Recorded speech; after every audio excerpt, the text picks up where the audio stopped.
জামাত দেশপ্রেমিক কিনা এটা তো এদেশের জনগণ জানে। হ্যাঁ, জামাতের একটা কোয়ালিটি আছে, সেটা হইল জামাত এত ডিসিপ্লিন যে তারা কমিউনিস্টের চাইতেও বেশি শৃঙ্খলা মানে চলে।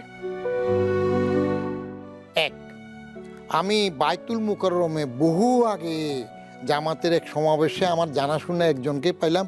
ও রোকন ফোকন না, ওদের কি আছে না, তখন ছাত্র শিবির, আগে ছাত্র সংঘ, সেখানে ওরে দেখলাম বাইতুল মুকাররম পূর্ব পাশে লাঠি হাতে গেটে দাঁড়ানো।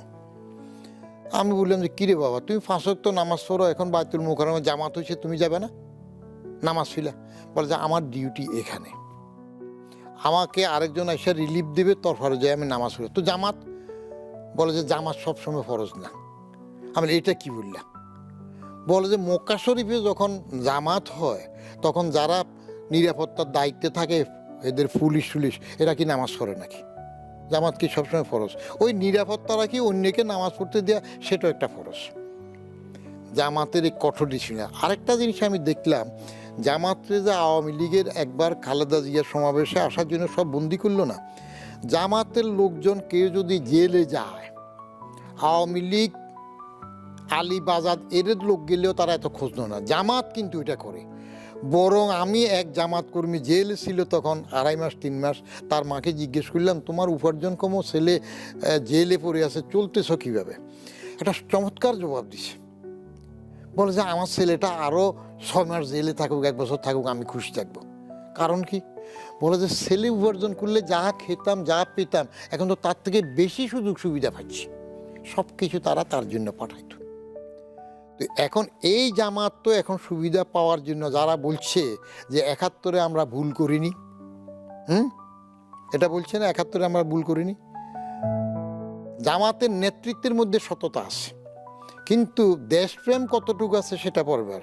কারণ আমি নিজে তো খালেদা জিয়ার আমলে জামাতের 2 মন্ত্রীর পতাকা উড়ানো দেখছি, তাদের সাথে কাজ করেছি ক্যাবিনেট মিটিংয়ে, নিজে আমি এবং মুজাহিদ। এরা বাইরে কোনো মিটিং করতে গেলে অফিসিয়াল মিটিং যেটা করত, ঠিক অফিসের পয়সায় অফিসের মিটিংটাই করত। পরে তাদের কর্মীদের সাথে মিটিং করার সময় তারা অফিসের পয়সা খরচ করতো না, এটা পার্টির পয়সা খরচ করতো। কিন্তু আমাদের অন্য দলগুলো তো কর্মীর মিটিং করলেও এটা করলেও সরকারি পয়সার থেকে সবটা করে। এইগুলো তাদের কিছু গুণাবলী আছে, কিন্তু তাই বলে তারা দেশপ্রেমিক এবং সেটার সাথে ট্যাগ করে দিবে সেনাবাহিনীর সাথে। তো সেনাবাহিনী দেশপ্রেমিক তো, মার্শাল ল দিয়ে আসে তো দেশপ্রেমের জন্য আসে। বঙ্গবন্ধু হত্যা করে তো কতিপয় বিপদগামী বলুক, যাই হোক, সে সেনাবাহিনীর তো। জিয়াউর রহমানকে হত্যা করছে প্রেসিডেন্ট, সেও তো সেনাবাহিনী। আরেকজনকে হত্যা করছে সাত্তার, কয় যে সাত্তার তো মরে না। আরে সাত্তার নিঃসন্তান, একা নিরীহ মানুষ, তারে সরাই দিলে সেটাও তো সে সেনাবাহিনী। তো তারা যদি এইসব কিছু সব মিলাইয়া দেশপ্রেমিক হয়, আবার দেশপ্রেমিক হইয়া পরে এসে পার্টি করে, দেশপ্রেমের জন্য তো আসলে মার্শাল ল দিয়ে, মার্শাল ল ছেড়ে কিন্তু যাবে না, নিজে আবার পার্টি করছে বাজাত, এর সাথে এসে পার্টি করছে জাতীয় পার্টি। হ্যাঁ, আবার এরা পরের অস্তিত্বের জন্য জামাতের সাথে আবার একজোট হয়। বঙ্গবন্ধু বলছে আমি কারো মাখা তামুক খাই না, আমি উড়িয়ে যাবই।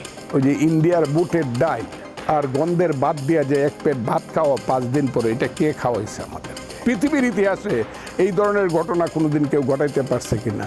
আমি তো এই দেশের ইতিহাসের সাক্ষী।